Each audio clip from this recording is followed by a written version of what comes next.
Le peuple d'Israël a réagi de façon extrêmement positive à ce coup terrible. Moi, je croyais qu'il y avait 150 000 missiles au Liban, Hezbollah. Deux personnes m'ont corrigé, m'ont dit non, c'est 250. Je lui dis, c'est pas seulement entre la gauche et la droite, entre religieux, non religieux, entre Fardim, Ashkenazi. Chers amis, il faut maintenant mettre toute la gomme. Peut-être on a la dernière ligne droite avant Mashiach.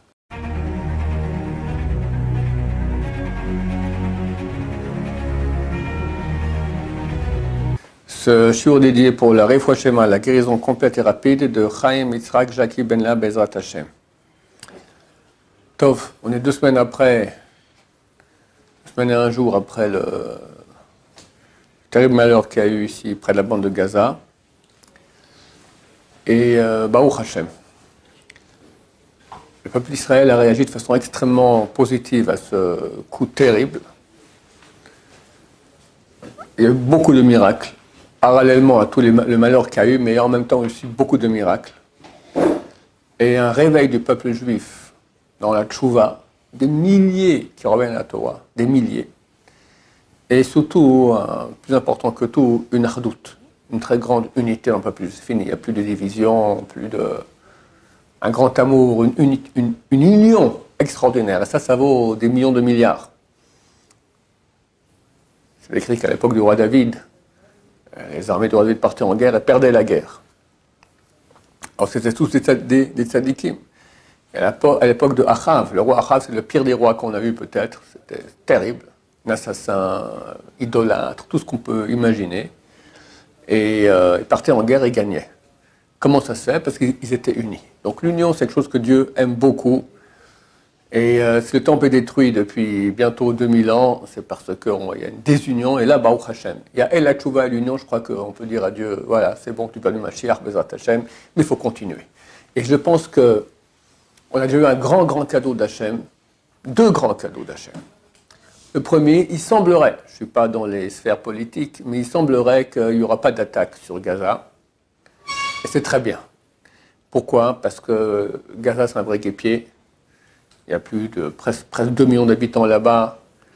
On peut dire une bonne moitié sont tous des terroristes potentiels ou virtuels déjà, ou actifs, d'accord? C'est un guépier terrible pour nos pauvres soldats qui vont entrer là-bas. Mais comment faire? On ne va pas laisser comme ça. Et là, c'est le 2e miracle extraordinaire, phénoménal. Je vais parler à quelqu'un du renseignement il y a quelques mois, il m'avait dit jamais les Américains vont attaquer l'Iran. Ils vont fermer les yeux, ils vont dire à Israël, faites ce que vous voulez, nous, on vous laisse faire. Mais l'Iran, pour nous, c'est énorme. C'est énorme. Ce n'est pas des Arabes, les Iraniens. Ça n'a rien à voir. On a lu dans la paracha maintenant de Noach. Tiras. Tiras, Rachid dit, c'est Paras. C'est des descendants de Yefet. Alors que les Arabes, c'est des descendants de Shem. Ce sont des Sémites. Yefet, ce sont les Européens plutôt. Les Perses, ce sont des Européens. Donc ils sont très calés, peut-être les plus calés au monde dans la guerre informatique. Ils ont leurs missiles, ils envoient des satellites, ils ont bientôt une bombe atomique. Donc ce n'est pas un petit ennemi. Et ils sont énormes. C'est combien de centaines de millions, d'accord, ou dizaines de millions. Et là, l'Amérique envoie 3 porte-avions déjà dans la région, plus des forces spéciales.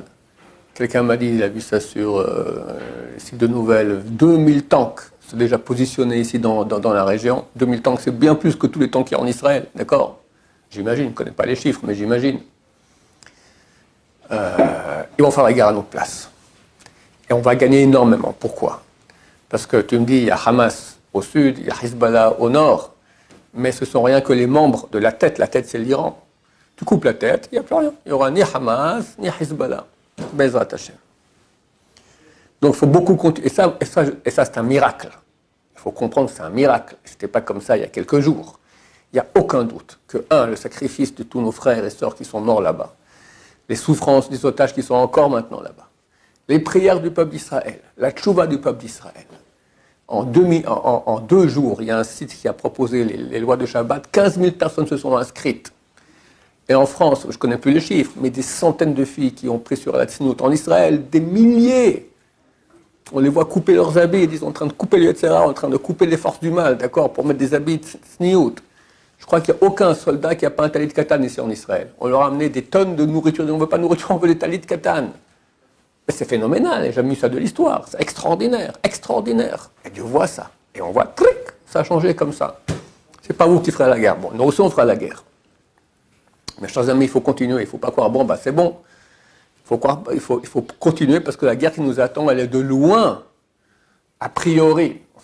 On sait bien que Dieu va nous aider, qu'est-ce qui va se passer, mais disons, pas de façon objective, sans mettre Dieu dans l'affaire. C'est une guerre beaucoup plus dure que celle de Gaza. Moi, je croyais qu'il y avait 150 000 missiles au Liban, Hezbollah. 2 personnes m'ont corrigé, m'ont dit non, c'est 250 missiles. Je fais le calcul ici, on est environ 8 millions en Israël, ça fait un missile pour... Toi, tu es bon en maths, d'accord? Bah, c'est facile, ça fait un missile pour 32 personnes. 250 000, ça te fait pour 1 million. Bon, tu fais le calcul, 250 000 fois 4 fois 8, ça nous fait 32. Un missile pour 32 personnes. Ça fait mal. Alors 2000 tanks, 3 porte-avions, ok, mais il faut... Alors espérons que tout... Comme Dieu a fait des miracles dans la guerre d'avant et cette guerre, le missile de l'hôpital, il est parti, il est revenu, boum, d'accord, Dieu fait des miracles extraordinaires. Il y a un des gens de Baba Saleh, il habite dans mon quartier. Alors il a raconté une fois qu'il rentre chez Baba Saleh et il voit, il fait comme ça, tic, tic. Qu'est-ce que tu fais? J'attrape les missiles des ennemis. Et il n'y avait pas encore dôme de fer à l'époque, d'accord? C'est certain que nos sages dans le ciel et les avots, tout ça, font des miracles. Je vais raconter l'histoire de la guerre des 6 jours. Je la répète parce qu'il faut que les gens comprennent à quel point Dieu est là et nous aide. Et ça dépend de nos comportements, de nos prières, de notre tchouva. J'avais un ami qui était tunisien. Et son père était tunisien. Et son père avait un ami tunisien arabe. À l'époque, c'était la guerre des 6 jours. Nasser, Marchemont, a fait une fédération arabe. Il a fédéré, je crois, 11 ou 12 pays arabes pour venir en guerre contre Israël. 12 pays. Et la Tunisie aussi, elle a envoyé un petit bataillon de 100 personnes pour aller se battre contre l'État d'Israël. Parmi ces 100 soldats, il y avait l'ami du père de mon ami tunisien. Le père dit à son ami arabe, tu vas aller te battre, tu vas aller égorger mes frères, si tu pars, on n'est plus copains. Je ne peux pas accepter une chose pareille, mais j'ai pas le choix, ils m'ont appelé, etc. Tu vas là-bas, on n'est plus copains. Bon, il a été l'arabe. Il est revenu. Et il appelle le papa tunisien. Il dit, je ne veux pas te parler. Non, il faut que je te voie. Bon, ils se sont vus. Je vais te raconter. Tu as vu ces images-là? Moi, j'avais 7 ans à l'époque, je me souviens, vous n'étiez pas encore né. D'accord? Le monde entier a éclaté de rire, de la bêtise, de la nullité des soldats arabes. Il y avait des images, on voyait des milliers de chaussures dans le désert. Ils avaient tellement peur, ils ont levé les chaussures et sont partis en courant. Du genre des falahim, falah, ça veut dire des pewes, comme on dit chez nous en Suisse, d'accord? Des paysans, des nuls, quoi. Le type, pour mieux courir, il enlève les chaussures. Ça veut dire que tu vois le niveau d'éducation qu'il a. Le monde entier a rigolé. Alors le type tunisien, un soldat, il dit, moi j'étais là-bas. Je ne comprends pas ce qui s'est passé. On avançait, comme ça, avec les fusils, comme ça. Tout à coup, on a vu devant nous 3 silhouettes énormes, blanches, avec des grandes barbes blanches. Ils faisaient comme ça, et donc ils faisaient comme ça. Et de leurs mains sortaient des flèches de feu comme ça. Toute la première ligne des soldats par terre morts. On continue, ils font comme ça. Deuxième ligne des soldats, tous morts. On a vu ça, on avait les chaussures, on est parti en cours. Donc c'est clair que les Avot, Avraham, Yitzhak et Yaakov, ils sont là, mais c'est marqué « Nous ose l'Elohim », donner de la force à Dieu. Dieu, il veut qu'on gagne, mais il y a la règle du jeu, il faut qu'il y ait des mérites. Donner de la force, c'est nos mérites.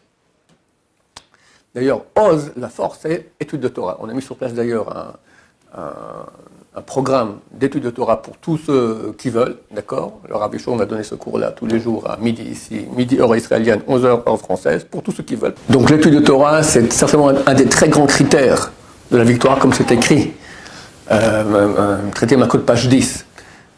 Amdot ayu ragalim b'sharei Yerushalayim. Nos pieds étaient debout dans tes portails, Jérusalem. Je me pose la question, pourquoi est-ce que nos pieds doivent être debout dans les portails de Jérusalem? Elle dit non, c'est les pieds de nos soldats se tenaient debout sur le front. Parce que si tu tombes, t'es mort. D'accord? À l'époque, ils se battaient à l'épée. D'accord? Se tenaient debout sur le front grâce au portail de Jérusalem dans lequel on étudiait la Torah. Ici, d'accord, à l'Yeshiva, on est à Jérusalem, à Hashem. Cette Torah-là, elle a une faculté de protection énorme. Et dans le monde entier. Dans le monde entier, l'étude de Torah. Et les prières, ne pas arrêter. On a vu durant ces attentats terribles de Simchat Torah que le monde religieux a été moins touché. Il y en a qui ont été touchés en plein. Hein. C'est-à-dire que le pauvre Fakim, on a tiré une balle dans la tête. Mais il y a Tifrach. À Tifrach, c'est une yeshiva très connue du Rav Aviezer Pils. D'accord, ils sont 1200 élèves là-bas. Et dans les yeshivot en Israël, c'est les vacances pendant cette période-là. Mais Simchat Torah, tout le monde vient à la yeshiva pour faire la fête. Et c'est 1200 en train de faire la fête. Et ils voient les voitures des terroristes en train de passer. Ils vont voir le Rosh Yeshiva, lui dire, ne vous en faites pas, ici personne ne rentrera. Et ils sont habitués, ils sont très proches de Gaza, il y a les missiles qui tombent sans cesse, ils continuent à étudier sans cesse. Hier j'ai entendu un rabbin, je ne dis pas quoi faire au niveau de la halakha, mais beaucoup ont dit, tant que tu étudies, tu es intouchable. Vous vous souvenez, à l'époque, il y avait une autre guerre. Alors, les grande génération ont dit, tous les élèves de l'étranger qui veulent revenir ici étudier à la yeshiva, je garantis que rien ne leur arrivera. D'accord, c'est certain qu'il y a donc je dis bien, ce n'est pas tous les cas, il y a des pauvres religieux qui ont été, oui, touchés, etc. Mais c'est certain que Dieu veut qu'on étudie sa Torah, qu'on la pratique, qu'on prie, et ça aide. À 100%, certainement pas, parce que là, il y a des péchés. Mais ça aide énormément. Et aujourd'hui, qu'on a vu déjà qu'on est sauvé du guêpier, j'espère qu'il n'y aura pas d'attaque à Gaza, et que les Américains viennent faire la guerre contre l'Iran, mais c'est extraordinaire. Et normalement, on espère que ça va aller très vite, et Mashiach viendra. C'est marqué, lorsque l'Iran tombe, Mashiach vient, Bezrat Hashem. Donc c'est très très proche avec l'aide de Dieu. Il y a un ancien élève de l'Yeshiva qui a tout quitté. Et lui, il s'occupait d'amener des gens, il prenait des photos, photographe. Et des gens sont allés voir un des grands de la Torah. Et en sortant, le canteur l'appelle, lui dit, dis-moi, tu es Shomer Shabbat? Il dit, non. Prends sur toi d'être Shomer Shabbat 2 Shabbatot. Il a accepté. Le deuxième Shabbat tombait Simchat Torah. Et tous ses copains qui partaient à la grande fête là-bas, il a dit, ce Shabbat, je fais pas Shabbat, mais je remplace par le Shabbat d'après. Sa mère lui dit, mais jamais de la vie, mon cher ami. Tu as pris 2 Shabbats, c'est 2 Shabbats, c'est l'un après l'autre. Mais, tu restes ici, tu pars pas. Bon, il est resté, il est sauvé grâce au Shabbat. Combien de personnes ont été sauvées? On vient de me raconter maintenant qu'ici, il y avait quelqu'un qui a fait le soir de Simchat Torah, il a offert à manger, etc. On faisait la fête, etc. Puis il y a eu une histoire à la synagogue, il n'était pas content, il est parti en claquant la porte, etc. Et il est arrivé furieux à la maison. Et sa famille lui a dit, sois mon chel, pardonne. C'est marqué que lorsque tu pardonnes, on te pardonne à toi. D'accord, c'est la chose la plus grande qu'on puisse faire pour être jugé favorablement par Hachem, c'est nous aussi qu'on va juger favorablement notre prochain, bien qu'il a péché contre nous. On excuse. Alors comme ça, Dieu aussi, quand on a péché contre lui, il excuse aussi. Enfin, il dit, ok, c'est bon, je pardonne tout. Sa fille était partie à la fête là-bas. Au milieu de la nuit, elle se sent mal, elle est revenue à 2h du matin, en plein Shabbat. Normalement, elle était sauvée, Baruch Hashem. Donc on voit que c'est clair, chers amis, il faut maintenant mettre toute la gomme. Peut-être on a la dernière ligne droite avant Mashiach. Continuer les prières, continuer la tchouva, continuer tout ce qu'on peut faire, tout azimut, études de Torah, etc. Essayer de parler aux gens. J'ai fait un cours, je vais répéter ce que je dis dans le cours sur la paracha que je fais jeudi. La Gemara raconte, il existe un type d'animal qu'on appelle le rehem. C'est comme un dinosaure, énorme, grand comme une colline. D'accord? Quand le roi David s'est assis une fois sur un rehem, il ne savait pas. C'est une colline, il s'est mis à bouger, il a eu peur. On a compris qu'il était assis sur un dinosaure. La Gemara pose la question, comment il a fait Noach? Il devait prendre le couple de tous les animaux. Comment il a fait pour mettre 2 rehem dans la Teva, dans l'arche de Noé? Ça ne peut pas rentrer. Le rehem donne un petit coup de cou comme ça, l'arche elle pète, d'accord? Alors Agmara donne deux solutions. Un, il a pris des bébés rehem, chacun grand comme un mammouth déjà, c'est un bébé. Deuxième solution, les 2 rehem ont mis leur museau dans l'arche. Question se pose, tu mets le museau dans l'arche, mais le corps est à l'extérieur. Eh bien on voit que même le museau dans l'arche, t'es sauvé. On a conseillé à tous, quelqu'un ne peut pas faire tchouva, il ne peut pas arriver à tout faire. Mais qui commence, qui fait un maximum, qui met au moins le museau dedans, qui appelle Dieu, qui dit Shema Israël. Et c'est certain qu'il sera sauvé, Bezrat Hashem. Il y aura un changement catégorique. Tout va changer. En tout cas, dans l'État, le monde entier va changer. Mais l'État d'Israël ne sera plus le même, c'est fini. Ce ne sera plus les mêmes dirigeants, ce sera plus la même... Tout va changer parce que ça deviendra le pays de Dieu. Avec Mashiach, maintenant, nous, on doit être prêts. Ça peut aller très très vite. Et quand il y aura le changement, il se peut, j'espère que non, qu'on verra des choses qui peuvent nous faire mal, parce que nous, on compte sur ci, on compte sur ça, on compte sur ça, tout coup, ceci, ça et ça, terminé, ne sont plus là. Comprenez qu'on part en guerre contre l'Iran. C'est pas facile du tout. L'Iran a envoyé la semaine passée un message en hébreu aux Israéliens, Nigmar Azman, le temps est fini, alors, vous êtes morts. En hébreu, ils ont envoyé ça. À faire les poumailles, sable dans leur bouche, comme ça écrit les sages de Chazal, les sages d'Israël, contre les ennemis. Tout ce qu'eux disent, c'est vrai, le temps est fini. Leur temps est fini, Bezrat Hashem. Il y a deux peuples à propos desquels c'est écrit Réchit. Réchit Goïm. Tête des peuples. Un, c'est le peuple d'Israël, et l'autre, c'est Amalek. Et Bilham, le plus grand prophète Goï dans ses prophéties, il dit Réchit Goïm Amalek. Tête des peuples et Amalek. Bachrito Ade Oved, à la fin, mort. Il disparaît. Et nous pas. Et je pense, j'espère, je renvoie le message à l'Iran, voilà, votre temps est fini, Bezrat Hashem, très très bientôt. Bezrat Hashem. Une des choses que Dieu, comme je dis, aime énormément, et nous devons continuer là-dedans, c'est l'unité. L'unité, c'est pas seulement entre la gauche et la droite, entre religieux et non religieux, entre Sfaradim et Ashkenazim, c'est surtout dans le cadre familial. Presque dans toutes les familles, il y a des querelles entre la belle-mère et la belle-fille, le beau-père et le beau-frère, et le machin, et le truc, et le truc, et le machin, etc. Et le pire dans ces désunions familiales, c'est la parole. Le pire, du pire, c'est le repas de Shabbat. Au lieu de faire la paix, Shabbat c'est la paix. Au lieu de parler des vrais Torah, au lieu de chanter des chants de Shabbat, on parle sur les membres de la famille, et lui, et lui, et lui. Mais c'est terrible. Ça s'appelle arrêt de mort. C'est marqué Chaim ve'mavet be'yad halashon. La vie et la mort dépendent de la langue.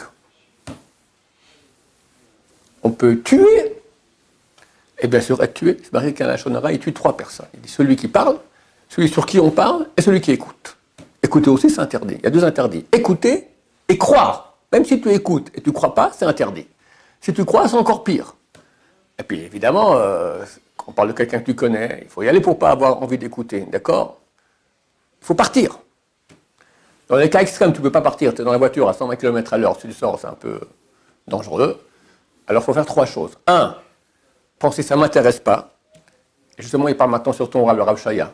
C'est super difficile de ne pas écouter ce qu'ils vont dire, d'accord? Ou sur ta cousine, ou ton père, ou ta mère. 2,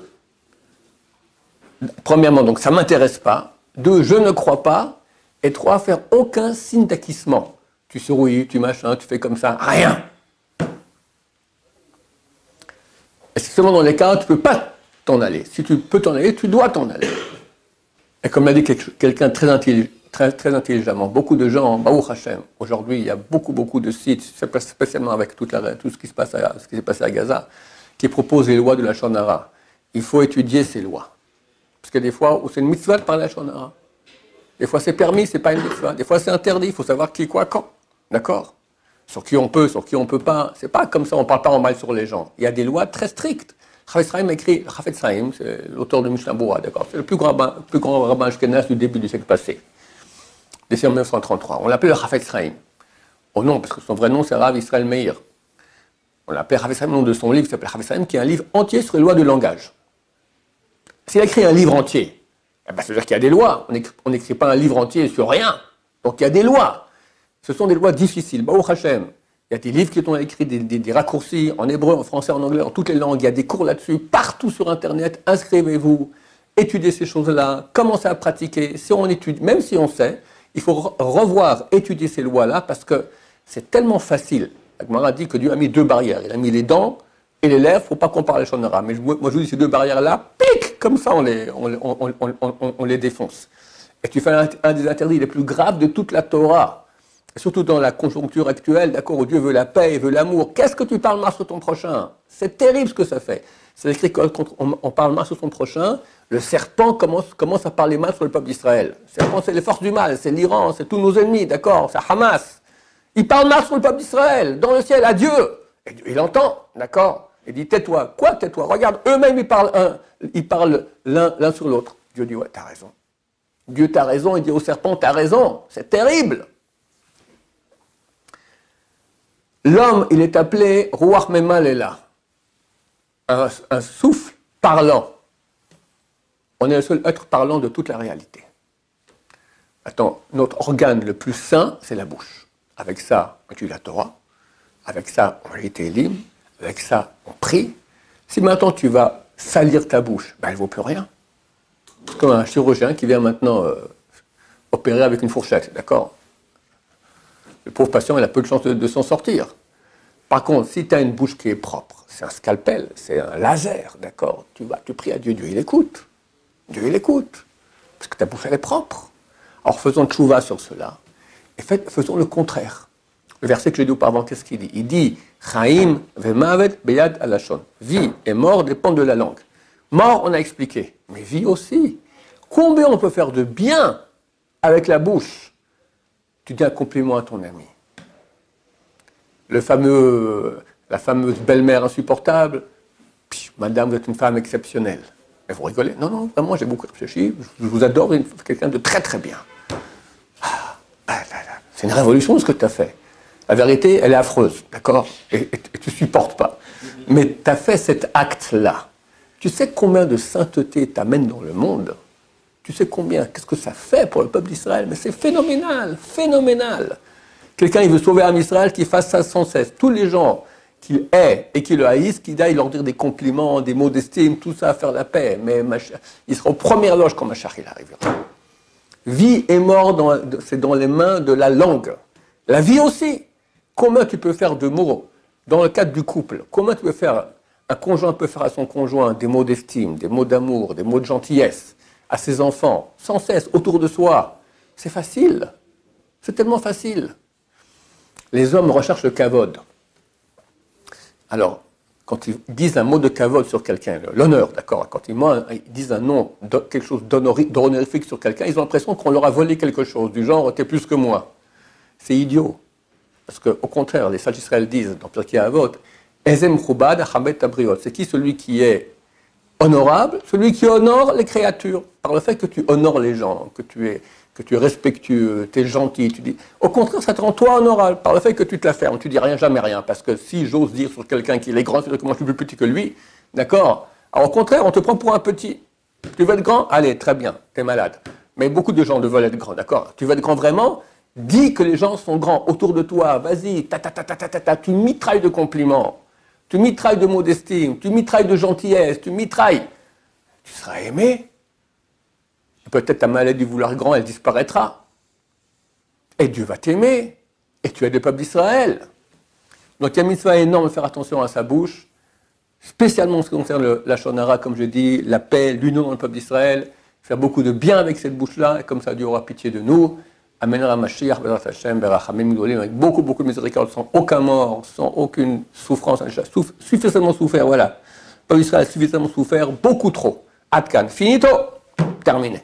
Maintenant, c'est le tour de nos ennemis, Bezrat Hashem. Baruch Adonai, l'olam, amen, amen.